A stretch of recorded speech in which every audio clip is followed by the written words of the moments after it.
Bonjour, bonjour, bienvenue sur les arborescences de Pan, bienvenue aux nouveaux arrivants, aux nouveaux abonnés.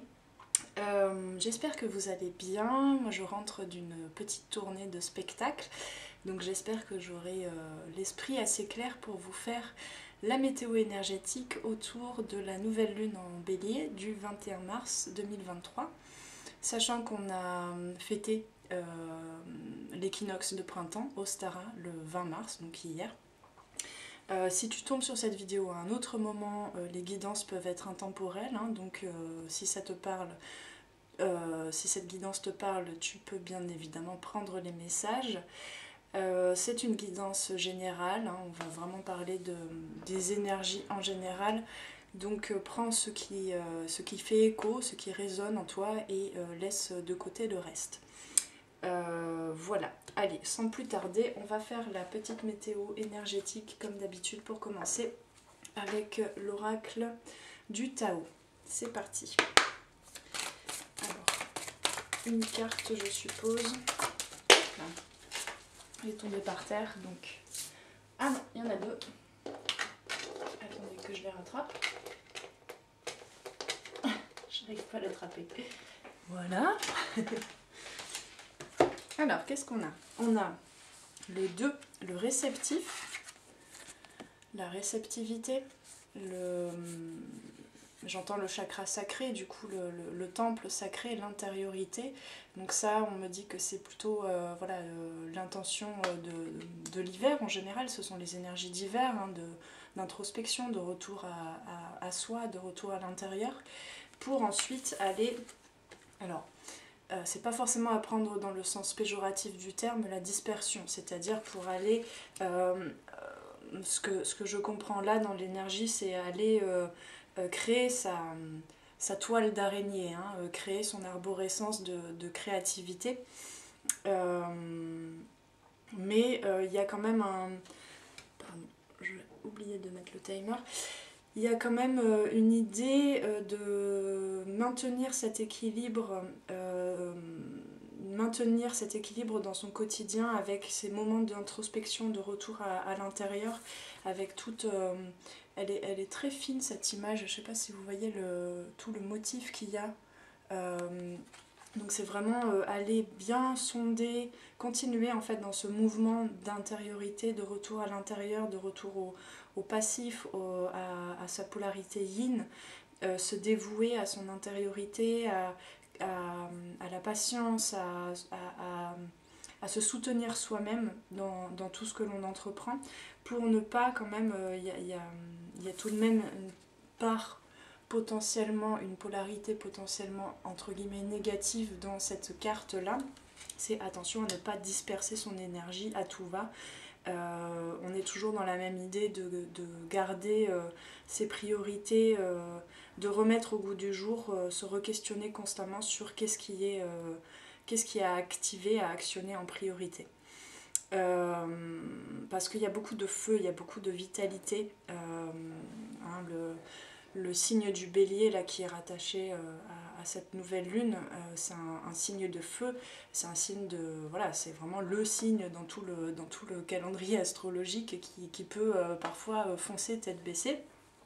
Et donc, comment est-ce que vous voulez chacun et chacune canaliser cette énergie, laisser circuler cette énergie en fait, là, l'idée entre les deux cartes, c'est vraiment de ne pas se laisser engoncer, j'entends, dans le fait d'activer son énergie vitale seulement vers l'extérieur, mais de toujours maintenir ce dialogue avec comment est-ce que l'énergie circule à l'intérieur, hein, pour ne pas se dévitaliser trop rapidement en fait dans une dispersion d'activité. Voilà. Et pour certains, c'est vraiment l'année où cet équilibre se crée, cette harmonie se crée réellement, avec la dissolution de certaines dualités, de certaines croyances limitantes, de certains blocages, à ne pas aller dans l'action. Hein. Parce que l'action devient pour chacun de vous là actuellement en ce printemps devient beaucoup plus juste, aligné, parce que toujours en dialogue, toujours, la conscience est toujours allumée, on va dire, vers l'intérieur aussi, et pas que vers l'extérieur. Donc il y a beaucoup de choses qui s'éclaircissent, et c'est souvent quand on va mettre quelque chose en action, quand on va enfin se décider à concrétiser, à faire le premier pas vers un projet, vers une action quelconque, hein. Ça peut être aussi vers une relation, qu'elle soit amicale, professionnelle ou affective, sentimentale. Il y a dans le fait de... Comment dire, dans le fait d'avoir acquis une meilleure connaissance de soi et d'oser aller faire le premier pas vers l'extérieur, vers l'échange avec le monde, c'est là que du coup des choses s'éclaircissent, une meilleure connaissance de soi continue de s'élaborer, et parce que voilà, on va se confronter à des situations où du coup il y a forcément un effet miroir, et il y a forcément aussi un retour de par les circonstances que prennent les choses, l'image en fait que prennent les choses, les situations sont à l'image de ce que vous créez inconsciemment dans vos actions, hein, parce qu'on est, je le rappelle, on est à 90% même plus comment dire, je vais y arriver à poser des mots et à construire des phrases. Ce que je veux dire, c'est que toute prise de décision est en grande majorité inconsciente. Et donc plus vous allez vous confronter à l'extérieur, au monde, échanger avec le monde, et plus vous allez en retour avoir une vision plus claire de qui vous êtes en fait, de quelles sont vos intentions, vos motivations profondes, inconscientes.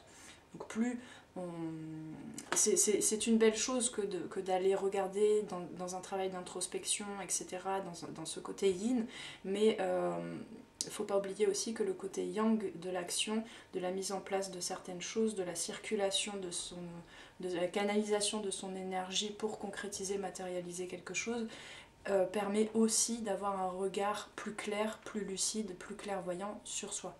Voilà. Ok, mais donc attention à maintenir toujours cette harmonie pour ce printemps, sachant qu'en plus il y a beaucoup, hein, on en parlait la dernière fois à échelle sociétale, il y a beaucoup de mouvements, il y a beaucoup de changements, il y a beaucoup de rébellions, beaucoup de... comment dire, oui, de bouleversements, ce qui fait qu'on peut vite être désancré, désaxé en quelque sorte, parce que il y a quand même... les choses prennent de plus en plus forme sous un aspect assez chaotique, je dirais. Donc l'important c'est vraiment de garder cette connexion à son écologie intérieure pour pas se laisser emporter dans le trop plein d'air aussi peut-être de cette tempête extérieure. Le bélier il permet aussi de savoir comment de se rapprocher encore plus de son énergie vitale, de son feu sacré, et donc d'être beaucoup plus dans ce côté moteur, on va dire, que simplement idée aérien avec beaucoup d'idées mais sans savoir comment les appliquer dans la réalité. Voilà, alors je vais mettre le petit... j'ai carrément le mot strapontin dans la tête, mais c'est pas du tout ça. Je ne sais pas pourquoi j'ai le mot strapontin qui m'arrive. C'est chevalet que je cherchais. Oui, on me dit strapontin, en fait ça me fait penser à... C'est parce que je viens de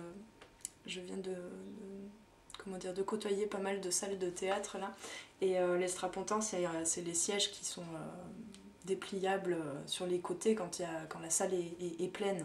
Donc c'est un petit peu l'invitation à voir quelles sont les places principales, qu'est-ce que vous voulez placer dans ces mois prochains en priorité, et puis qu'est-ce qui est invité à venir se rajouter, on va dire, à vos actions. Qu'est-ce que vous souhaitez inviter à vous comme cadeau, comme présent de la vie. Donc comme présent, hein, j'utilise vraiment ce terme à bon escient, c'est-à-dire comme cadeau, dans le moment présent. chaque jour? Qu'est-ce que vous voulez faire venir, faire rentrer, recevoir dans votre vie? Voilà. Alors c'est bien, mais j'ai donc mis le strapontin, mais on ne voit pas.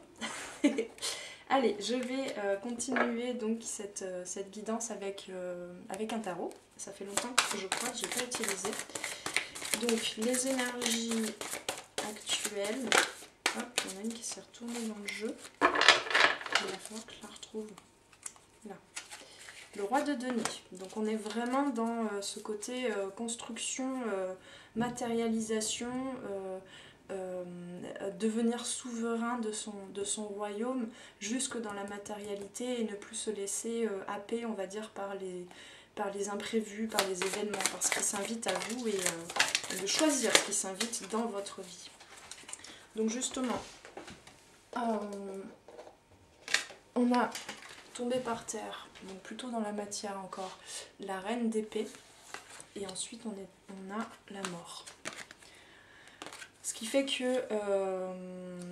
y a des choses, il y a des idées, il y a des... Alors c'est pas simplement des idées, c'est pas des idées dans des projets concrètement qui doivent changer, parce que ça peut être des caps, on va dire, de projection, de visualisation qui peuvent rester en place, mais ce qui est à laisser mourir encore, hein, à laisser derrière soi dans cette...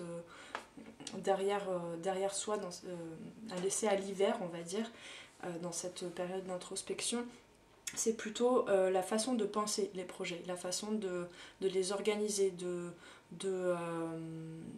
les penser tout simplement. Il y a peut-être un peu de douceur aussi à apporter, mais là, cette reine d'épée, je la vois vraiment comme une sorte de... Ouais, il y a vraiment le terme clairvoyance qui revient souvent là. Il y a vraiment une clairvoyance, une lucidité à continuer de développer pour chacun de vous qui regardez cette vidéo pour ce printemps, pour être vraiment au clair sur comment est constitué votre royaume, qu'est-ce que vous en connaissez de votre royaume intérieur et de votre foyer, on va dire, concret, quoi. Je parle pas que de la maison, hein, je parle vraiment de tous les domaines en fait, de vie que vous avez construit dans votre vie, quoi, autour de vous, votre environnement, voilà, quel environnement vous avez constitué, qu'est-ce que vous en connaissez, qu'est-ce que vous sentez de leur potentiel et du coup, vers où vous allez, quoi, quels sont... il y a vraiment une nouvelle façon d'aborder les idées, en général. On a dit une troisième carte. Oui. Et encore une fois, mais ça ressemble vraiment à une autre guidance, je trouve. Là, on a le 3 d'épée. Le 3 d'épée, c'est souvent les blessures de cœur, en fait. Les blessures d'âme, comment dire, les déceptions. Pas que sentimentales, hein, ça peut être d'autres... comment dire, dans d'autres contextes, dans d'autres domaines de vie. Mais donc là, en règle générale, ce tirage nous parle quand même beaucoup d'estime de soi, de confiance en soi, de foi en soi, et d'arrêter de... En fait, il y a vraiment des deuils à faire, mais pour certains, c'est vraiment... on n'est plus dans les premières phases du deuil, c'est-à-dire déni, colère, tristesse, etc. On est plus dans, je mets les choses en action, comment je mets fin à cette période de deuil pour enfin penser, hein, c'est pour ça que j'avais le terme de penser, P-E-N-S-E-R, et penser, pansement, hein. Penser ses plaies en fait. Et repenser, changer sa façon de penser son passé et les blessures qui ont été réveillées par le passé et en voir toute la force en fait, tout le courage qu'on a eu déjà pour penser ses plaies et puis et comment dire, et tout le côté positif en fait que ça vous a permis de déceler en vous. Toute la force et le courage que vous avez retrouvé en vous en travaillant sur vos blessures, mais c'est vraiment des blessures d'âme très profondes. Hein. Voilà. On parle des 5 blessures de l'âme, et même, je suppose, je considère qu'il y en a d'autres, mais voilà. Donc, il y a vraiment mettre fin à certaines choses. Potentiellement, encore une fois, hein, cet automne et cet hiver ont été, toute la période du Scorpion là, ont été très très bousculantes, et donc c'est vrai qu'au début de l'année, peut-être dans ce chaos, dans ces incertitudes, on va dire intérieures et extérieures, de ce début d'année, on a continué peut-être dans ce mouvement d'introspection, de rebrassage de l'ombre, en fait, ce shadow work, comme on dit. Et, euh, et c'est vrai que ça a pu être assez bousculant parce qu'au début de l'année, on était encore dans cette période voilà, on va dire de travail de nos ombres intérieures, et ça allait jusqu'à peut-être se concrétiser dans la matière en fait. Parce que, encore une fois, hein, je l'ai déjà dit à plusieurs reprises, mais l'année 2023 c'est une année 7, donc c'est une année vraiment reliée à la spiritualité, mais c'est sa spiritualité, c'est-à-dire sa conscience spirituelle de comment est-ce que tu souhaites donner sens à ce que tu vis. C'est pas comment est-ce que les autres te proposent n'importe quelle doctrine ou religion ou je ne sais quel groupe, on va dire, spirituel te propose de donner sens aux choses, c'est toi. Comment est-ce que tu souhaites donner sens aux choses, à ce que tu vis et à ce qui s'invite à toi. Donc on a vraiment là une sorte de retournement de situation pour certains où cette reine d'épée qui cherchait par ce côté très mental et très lucide, hein, malgré tout, hein, parce que vous avez tous là, je sens un grand potentiel de clairvoyance, hein, de lucidité, de claire connaissance, hein, même carrément. Donc il y a quand même ce côté féminin de la médiumnité. Hein,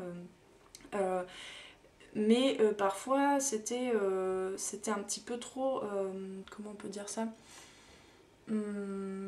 tranchant, on va dire, dans la vision que vous aviez, que tu avais de ton passé, de certains événements, de certains comportements que les autres ont eu vis-à-vis de toi, de certains comportements que tu avais toi dans certaines situations. Et il y avait une sorte de jugement, voilà, de l'autre et de soi-même, hein, surtout. Et c'est ça qui continuait de nourrir en fait ces blessures. Simplement maintenant, cette reine d'épée, elle est en train de s'adoucir un petit peu parce que comment dire, c'est assez paradoxal parce qu'il y a un pouvoir beaucoup plus décisionnel en fait dans le fait de se dire je sais que je ne sais pas, donc peut-être que la vision que j'ai de telle situation du passé, hein, on parle du passé là beaucoup, ou présente quoi, mais en tout cas on parle aussi du passé, peut-être que la vision que j'ai de ce passé n'est pas forcément la seule vérité, donc je laisse un petit peu le bénéfice du doute, et donc il y a vraiment voilà, une mise à mort on va dire de certaines parties de toi, de vous, qui étaient encore dans une nourriture de souffrance, on va dire, pour laisser venir peut-être des nouvelles données, des nouvelles informations qui viennent continuer de penser le passé. Et là, il y a vraiment ce truc de bah, je sais que le travail se fait de toute façon, j'en suis un petit peu au bout, on va dire, de ce travail de deuil, et donc bon, bah, la transmutation continue de se faire, mais il y a vraiment pour tout le monde, là vous êtes beaucoup plus tourné vers le futur. J'ai vraiment cette impression-là, vers le futur, mais pas vers le futur en mode je vais faire ci, ça, dans une dispersion d'énergie, parce que ancré dans le moment présent, parce que réceptif au cadeau, là, dans le flot de la vie, maintenant, qu'est-ce qui vient à moi, là, tout de suite, et qu'est-ce que je peux en faire, et voilà. Donc là, on va dire le mindset, en fait, est en train de changer, quoi, tout simplement. On n'est plus tourné vers le passé. Il y a des choses qui ont été terminées, on va dire, et il y a aussi des prises de décision de bon bah ça j'en veux plus, voilà, l'invité là sur le petit strapontin au bout du rang là, non, basta, tu t'en vas, t'es plus invité, voilà, en gros. On me dit qu'il manque une carte, peut-être pour la synthèse avec le tarot. Ouais, il y a vraiment une question avec le 7 d'épée, une question de stratégie, une question aussi de comment est-ce que je me fais voler, entre guillemets, mon énergie. Qu'est-ce qui me bouffe en fait mon énergie et qu'est-ce que moi je crée à l'intérieur de moi, qu'est-ce qui gravite en moi, qu'est-ce qui circule en moi qui me bouffe de l'énergie aussi. Donc on est encore sur ce truc de je rééquilibre, je fais le tri, c'est le ménage de printemps quoi, je fais le tri à l'intérieur de moi, dans mes pensées, dans mes énergies, dans mes émotions, etc. Et dans mon environnement. Donc vraiment qu'est-ce que j'utilise autour de moi pour nourrir mes cinq sens, mes consciences, etc. Et donc il y a quand même entre ce roi et le 7 d'épée, là il y a quand même une sorte de stratégie presque, voilà, pour certains peut-être vous avez trouvé des nouveaux moyens, des nouveaux systèmes pour organiser, pour avoir une vision plus claire peut-être des petits pas suivants, des étapes à suivre dans les mois qui viennent. Alors on me parle du Verseau. Ouais, il y a une question d'indulgence, ouais, comment dire, de verser, voilà, de verser d'un pot à l'autre, quoi. Donc c'est plus ce côté duel en fait que peut porter dans ces énergies la reine d'épée, hein, avec ses épées à double tranchant. Il y a une douceur qui est apportée malgré tout, sans perdre cette grande clairvoyance, sans perdre cette grande intelligence en fait, hein. Ces intelligences même, parce que il y a quand même l'intelligence émotionnelle aussi là, entre le Verseau et la reine d'épée. Hein, alors on a quand même beaucoup d'épées, donc il s'agit beaucoup là pour cette nouvelle lune, de canaliser son feu sacré, de canaliser l'énergie vitale aussi qu'on reçoit, hein, dans le donner-recevoir avec l'univers en général. Mais il y a beaucoup de travail sur, c'est ça, sur le mindset, quoi, on a 3 épées ici sur la façon de penser. Voilà. Pour, encore une fois, en regard de ce qu'il y a à concrétiser, hein, dans son royaume. Voilà. Ok, alors on va aller voir un petit peu plus spécifiquement peut-être si on nous parle d'une petite situation en particulier, avec plus de détails, pardon. On va aller voir avec l'oracle bleu, si on veut bien nous parler de quelque chose plus en détail.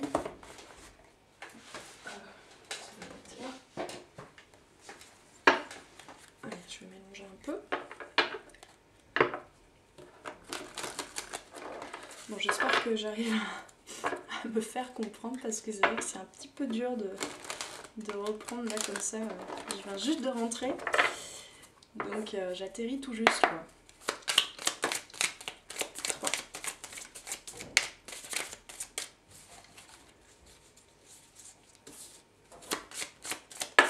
Hop. Donc là. 3. Et puis la 4e. Oui, alors il s'agit plus de voir, là je vois tiens, je vois, ah bah en dos de deck on avait la montagne, on a le printemps et on a l'eau. Donc c'est vraiment ça, c'est vraiment tout ce travail en fait sur l'intériorité, sur la réceptivité, sur la connaissance de soi profonde en fait, le fait de sonder, vraiment d'ouvrir ses antennes en fait, hein. Ce côté yin, c'est vraiment ouvrir ses antennes pour créer une sensibilité plus accrue, on va dire, entre les informations extérieures, environnementales et ce qui se passe à l'intérieur. Donc vraiment ce travail-là permet aujourd'hui au printemps, hein, en ce début de printemps, ce travail sur les émotions qui devient vraiment une force, permet de ne plus voir vos projets comme des montagnes impossibles à gravir, quoi. Là on est plus dans ce côté, il y a une balustrade ici, on est plus dans ce côté, ok, je vois la montagne mais finalement plus j'avance et plus elle rétrécit, et je me permets de regarder cette lumière là, toute l'iridescence on va dire de ce qui m'entoure à chaque instant, quoi. Il y a une sorte de contemplation en fait dans l'action qui est en train d'arriver pour ce printemps et qui est, en tout cas c'est le conseil si vous n'avez pas l'impression d'être dans cette énergie-là, c'est le conseil, ce sont les énergies qui nous seront apportées, on va dire, dans cette période de la nouvelle lune. Donc c'est plutôt pas mal. Et donc on avait le choix, donc hein, c'est vraiment ça, c'est choisir. Là il y a quelque chose de l'ordre de faire des choix, de faire du tri, de trancher, de dire ça je veux plus. Donc il y a vraiment cette question de faire des choix, de dessiner son dessin, son destin.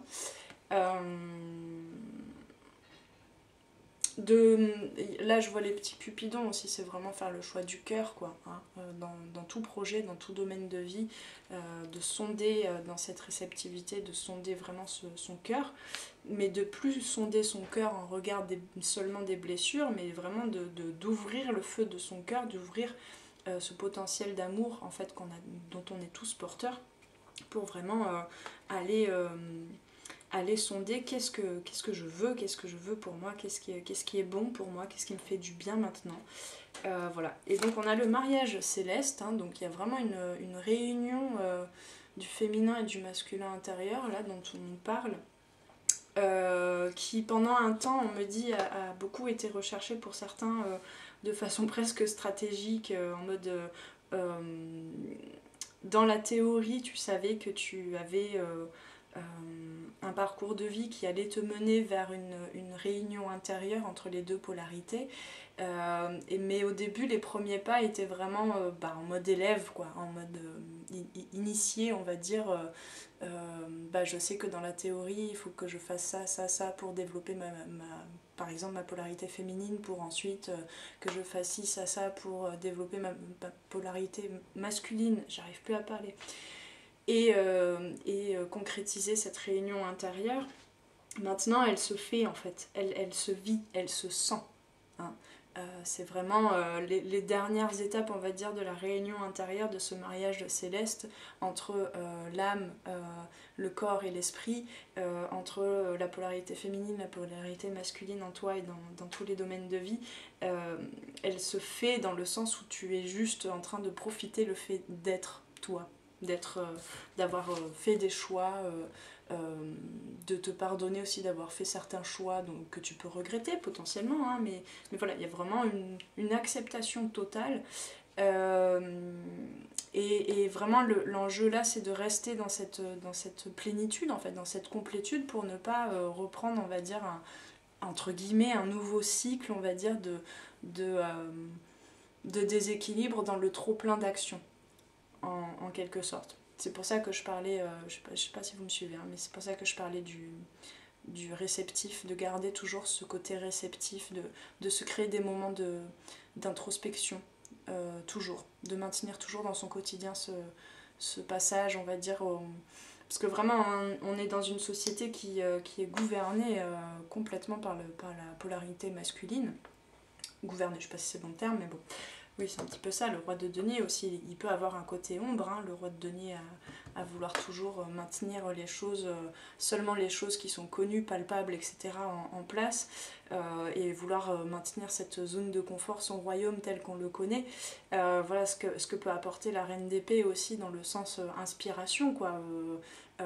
À vouloir aller trancher, couper des liens, aller voir ailleurs, toucher à d'autres choses, voilà, goûter à des nouvelles choses. Des fois, ce roi de denier, il peut ne pas vouloir aller vers l'inconnu. Donc j'ai oublié le début de ma phrase,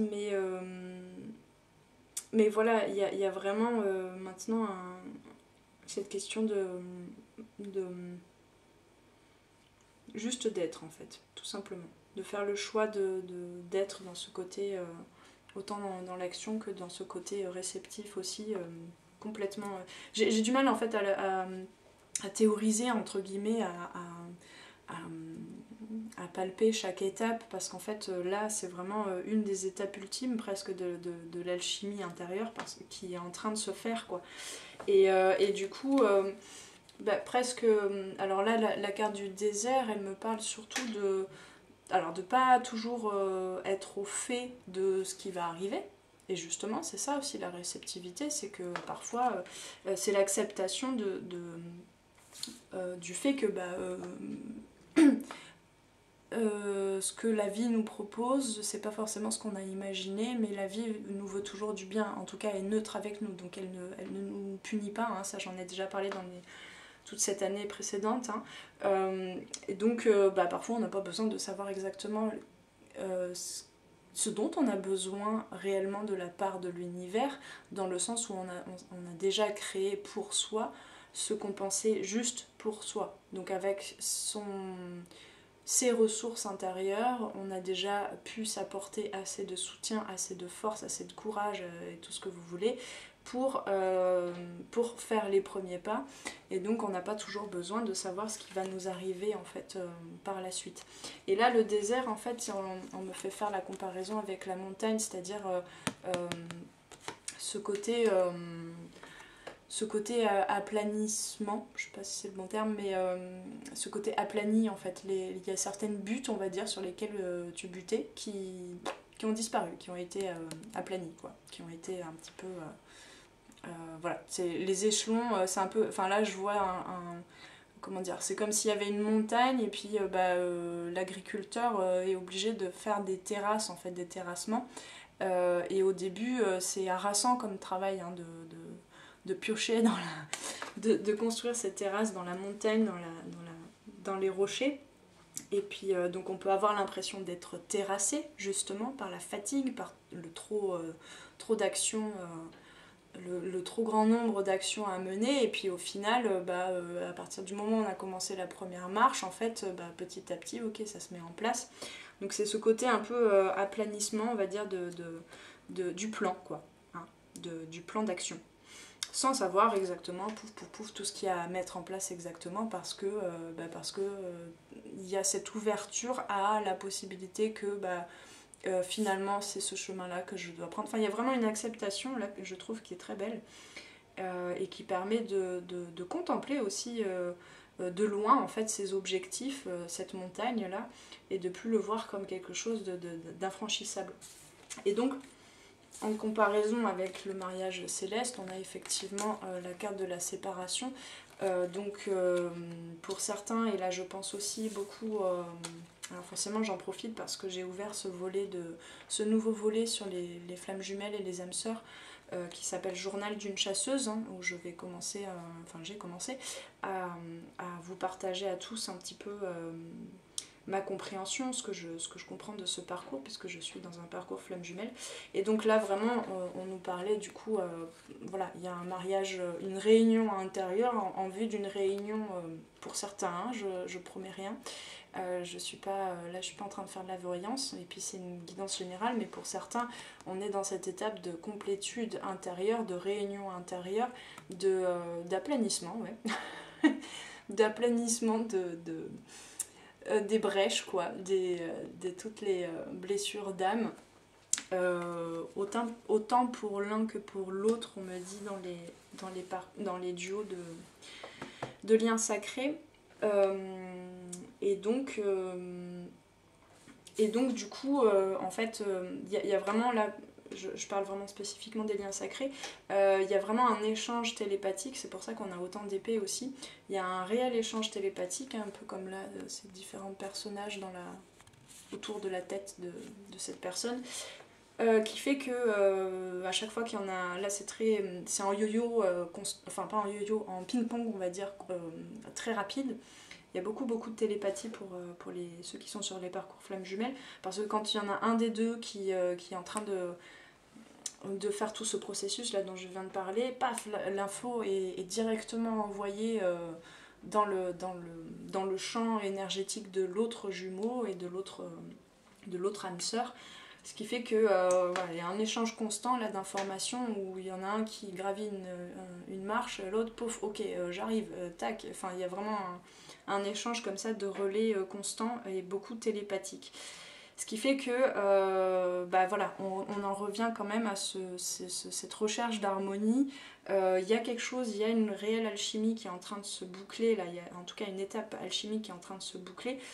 Donc attention à la dispersion, attention à pas se laisser emporté comme ça dans ce remue-ménage, on va dire, télépathique et mental, parce que en fait toutes les idées qui vous viennent, enfin c'est pas les idées mais tout ce que vous captez en fait comme pensée, comme sensation, comme information, comme flash d'idées, d'images, d'odeurs, tout ce que vous voulez, hein, dans cette, on parlait de sensibilité accrue qui est en train de se développer là. C'est juste un petit état des lieux, c'est juste parce que vous êtes connecté à l'autre en fait. Alors je reviens sur, voilà, là je parlais des liens les liens sacrés, mais ça peut être le cas pour d'autres personnes aussi où il y a des antennes qui s'ouvrent un peu plus. C'est un peu voilà, comme si les branches au printemps là, de votre arbre à chacun étaient vraiment en train de se déployer, quoi. Il y a des choses qui bourgeonnent, qui bourdonnent aussi dans votre tête.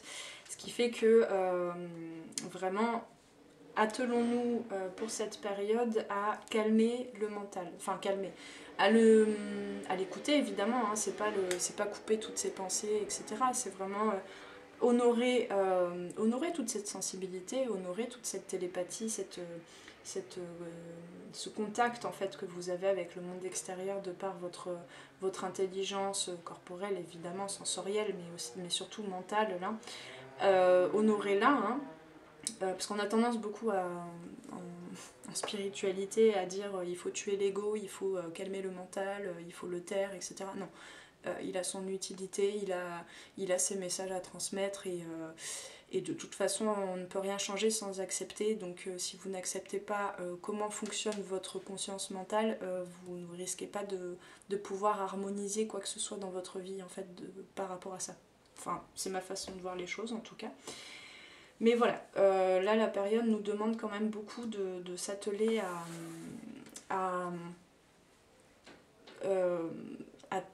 comment dire, à mettre fin à encore certaines dualités, certaines sensations de séparation, certaines blessures. Et là, ça se passe vraiment dans le champ du mental en fait. Voilà. Ok, on me dit quand même de regarder les mots-clés qui correspondent à la carte désert parce qu'il y a un truc que j'ai loupé peut-être. Oui, ça ne veut pas s'ouvrir. Alors, le désert, l'étape, l'isolement, le renoncement, c'est ça, renoncement. Le moment est venu de faire sa traversée. C'est vraiment, voilà, quand je parlais de finir ce deuil pour aller... pour entamer ce premier pas, ce premier voyage dans la traversée du désert et de son désert intérieur aussi, hein, donc de ce côté réceptif, dans ce côté intériorité et yin. Donc on est toujours voilà, dans une période d'introspection, enfin en tout cas un besoin constant d'aller dans une certaine introspection pour voir ce qui est encore stérile en fait. Et vraiment,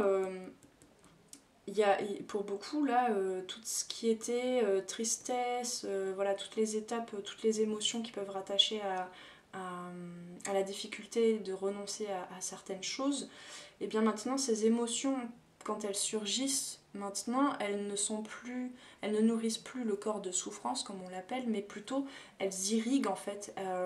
C'est ça, la transmutation, en fait. Elles deviennent moteurs, ces émotions, à irriguer le champ, à irriguer le désert, à irriguer ce qui a besoin de pousser. Donc c'est dans ce sens-là que je disais que ça devenait une force, en fait, ce passé. Hein, parce que ça n'est plus quelque chose qui vous terrasse, mais c'est plutôt quelque chose qui vient faire circuler l'énergie. Voilà. Mais voilà, il y a besoin encore de moments de silence. Alors là, je reviens aussi sur les liens sacrés. Hein. Il y a beaucoup de communication télépathique, mais il y a encore besoin, chacun de son côté, de faire silence, de continuer dans cette patience, en fait, dans ce travail alchimique qui est presque au bout d'un moment, hein, pour certains. J'en parlerai certainement dans certaines capsules du journal d'une chasseuse, mais souvent au bout d'un moment, alors c'est plutôt pour le chaser vers la fin du parcours que le runner, je pense, je sens comme ça, hein, j'ai pas de confirmation, mais souvent vers la fin on se dit en fait j'ai plus tellement envie de me confronter à l'autre, parce que tout ce parcours en solitaire en fait est juste magnifique, parce que finalement l'autre est toujours à l'intérieur de soi, réapparaît de façon beaucoup plus lumineuse et forte et prégnante en fait à l'intérieur de soi dans ses énergies. Et ce qui fait que, mais même au niveau cellulaire, hein, on a vraiment l'impression, plus on avance dans ce parcours, plus on a l'impression que notre ADN qu'on a incorporé l'ADN de l'autre en fait. Donc il y a un petit peu cette peur des fois de se reconfronter à l'autre concrètement, quoi, dans son environnement proche, parce que finalement tout ce qui a été communication énergétique, télépathique, etc.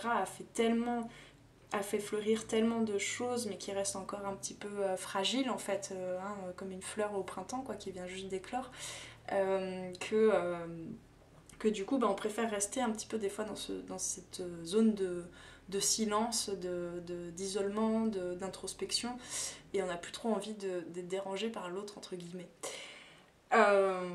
Voilà, et du coup là je sens un petit peu cette période-là pour certains qui seraient sur des parcours de liens sacrés. Donc il y a forcément des doutes qui reviennent, mais vraiment, voilà, là pour certains, vous êtes vraiment dans l'œil du cyclone, quoi, où vous êtes passé par tellement d'étapes, de dispersion d'énergie, de trop plein de yang, de trop plein de mental, de recherche, de compréhension en fait, des choses, de mentalisation, etc., de connaissances, recherche de connaissances, qui est beaucoup reliée la connaissance au yang. Voilà, vous êtes passé par toutes ces étapes et maintenant vous êtes vraiment en capacité de rester dans l'œil du cyclone, dans le calme plat, on va dire, au centre de la tempête, quoi. Plus rien ne vous bouscule de trop, même si ça peut être encore un peu le cas. Voilà, la régénération se fait assez rapidement. Donc là, cette étape de retrait est vraiment bénéfique, et ça peut paraître paradoxal, là je reviens en général pour tout le monde, ça peut paraître paradoxal au printemps, alors qu'on est censé voilà, laisser germer les choses, etc.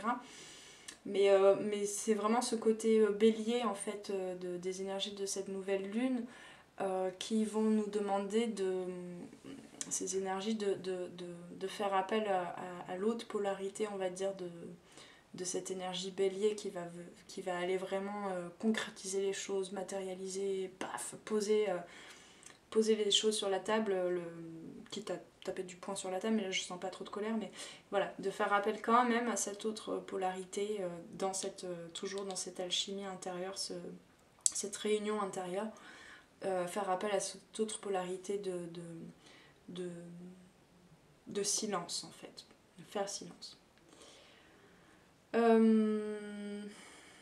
Donc ensuite, par rapport à toujours la carte du désert, là il y a marqué c'est une période où l'on peut tout envisager, hein. Je parlais de toutes ces idées, toutes ces inspirations, puisque cette carte représente aussi la coupure avec le monde extérieur au sens propre comme au sens figuré, un éloignement physique ou un retranchement psychologique. Le repli sur soi est parfois nécessaire pour franchir cette traversée du désert, comme par exemple une année sabbatique, etc. Donc il y a besoin de repos, hein, toujours. Donc voilà, attention à comprendre dans quoi vous vous engagez, qu'est-ce que vous choisissez, voilà, hein, c'est vraiment prise de recul nécessaire, hein, mais pas tétanie, pas immobilisation totale, hein. Et c'est vraiment la nouvelle lune aussi, c'est une période où on pose ses intentions, donc c'est-à-dire qu'avant de mettre en action les choses, on choisit bien en fait ce qu'on veut attirer à soi, hein. Donc c'est vraiment cette idée là, quoi. Voilà, je sais pas bien ce que je devais dire de plus, mais en tout cas j'ai de nouveau pas mal parlé. Alors ok, on va prendre une carte des portes de l'intuition, enfin une carte ou plusieurs, je ne sais pas. Allez. Ok, 2. La fluidité et la force de conviction. Voilà. C'est très beau. Hop, pardon pour les reflets, le soleil est revenu. C'est beau, hein? On a quand même beaucoup cette question d'alignement là, avec ces deux cartes. On a l'épée d'Excalibur traversée par la lumière et puis ce mât là du bateau. Donc la fluidité. En dansant avec les situations difficiles, vous rencontrez les bonnes personnes et vous attirez de l'aide. C'est exactement ça. Je ne vais pas en parler plus. Ça résume bien ce que je vous disais là. Et la force de conviction. Votre foi et votre force de conviction ont besoin de s'enraciner au plus profond de vous et tout devient possible. Donc il y a vraiment une ouverture à tous les possibles. Mais là, il ne s'agit pas de trop se questionner sur la mise en action, en tout cas là pour les 2 semaines à venir, hein, on me dit, hein, mais plutôt sur presque en fait, ce travail d'introspection permet d'analyser un petit peu si demain vous mettiez telle idée en place, qu'est-ce que vous vous racontez encore dans votre tête qui vous en empêcherait. Donc c'est un peu aussi dans ce travail d'introspection une analyse de qu'est-ce qui me bloque encore quoi, est-ce que c'est des choses dans mon environnement, est-ce que c'est des choses matérielles, est-ce que c'est des croyances, est-ce que c'est je sais pas, un problème de temporalité, est-ce que etc etc. Et donc sans jugement hein, aucun. Sans retomber dans ses blessures, etc. Hein, mais là, je sens bien que vous n'en êtes plus là du tout. C'est plutôt ce travail d'analyse, entre guillemets, de ce qui vous bloque encore, dans cette préparation à s'ouvrir à quelque chose de plus fluide, à s'ouvrir au flot de la vie et à ce qui s'invite à vous, hein, ce qui va s'asseoir sur les strapontins à côté de vous dans la salle de spectacle.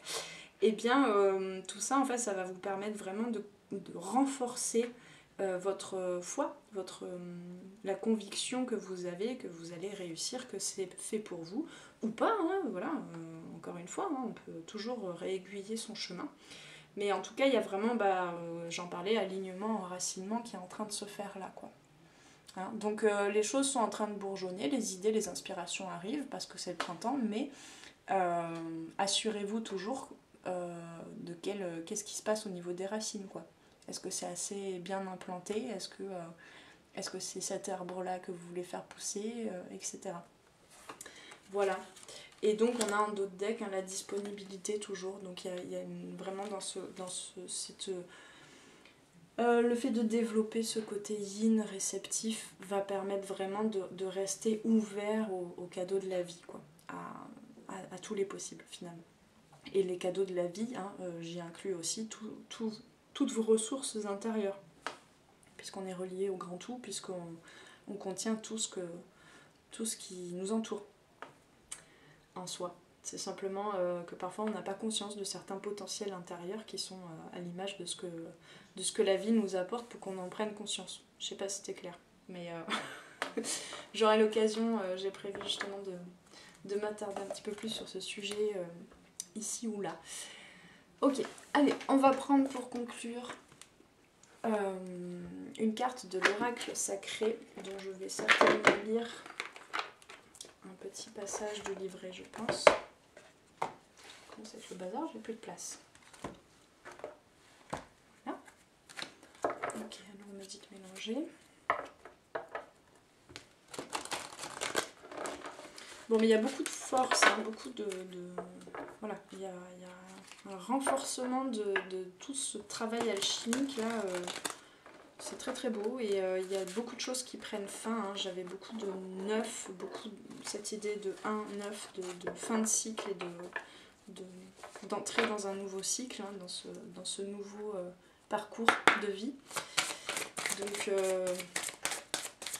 ça continue de promettre de belles choses pour la suite de cette nouvelle année. Hop. Recevoir. Ha. Voilà, bon ben là je vais faire un petit peu ma flemmarde parce que j'ai déjà parlé de recevoir et donc on va inviter Alana Fairchild, je le prononce certainement mal, à nous en dire plus sur le fait de recevoir. Je vous mets la carte ici parce qu'elle est très belle. C'est la 27. Recevoir.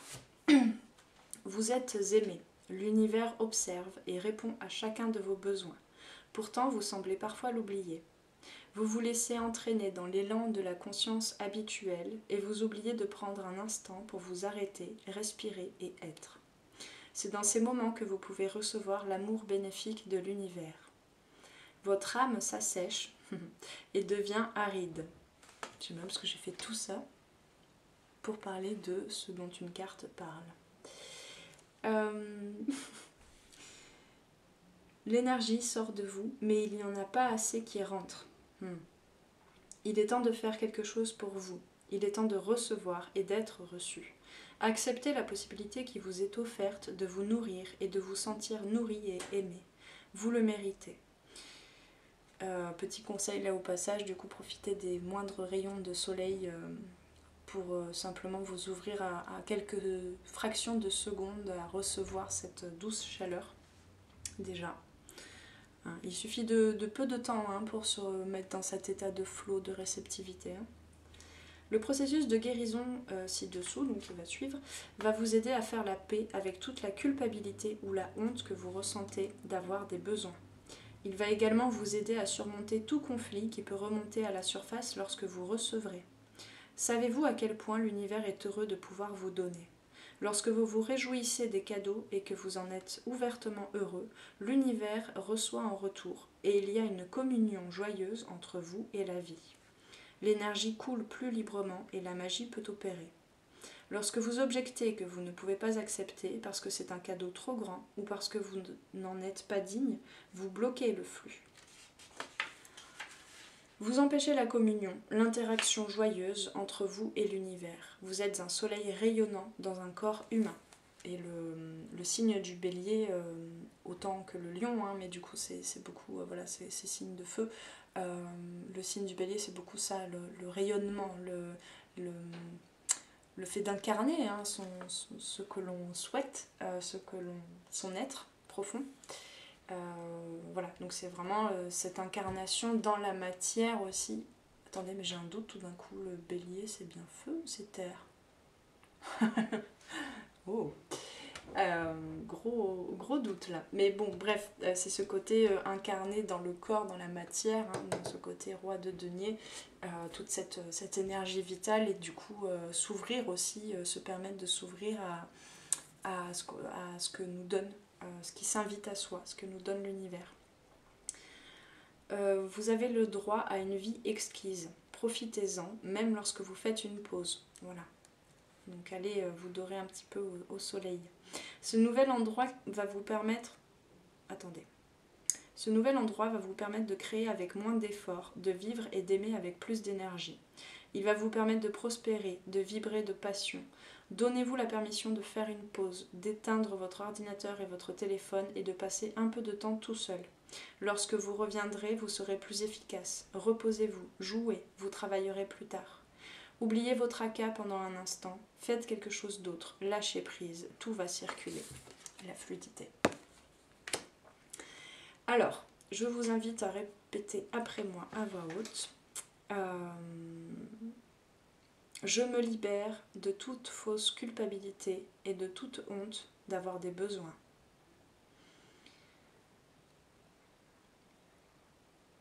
Je relâche toute fausse croyance qui dit que le repos est du temps gâché ou inutile. J'accepte le repos sain, productif et sacré. J'accepte la joie que cela apporte. Je comprends que le repos et l'activité s'équilibrent et se nourrissent l'un l'autre. Le repos permet la guérison. Je l'accepte et la reçois avec un amour inconditionnel. Je vous laisse ici même faire pause si vous le souhaitez pour recopier le petit texte. Voilà. Donc il y a vraiment ce côté ouverture au potentiel infini inconscient dont je parlais tout à l'heure, où où finalement le travail se fait dans les moments de repos parce que ça travaille, parce que la cuisine se fait, et dans les moments d'action finalement c'est juste la dernière étape en fait de concrétisation. Donc c'est cet équilibre dont a besoin, à mon sens, là je vais parler à plus large échelle, a besoin la société, où on a besoin de comprendre en fait les petits humains que nous sommes, que ça n'est pas toujours dans l'action que les choses se font de façon efficace et avec de belles vibrations et dans la justesse. Hein. Donc profitez du fait de contempler cette montagne, de contempler vos projets, de vous reposer un instant, parce que souvent le travail, les ressources viennent à ce moment-là.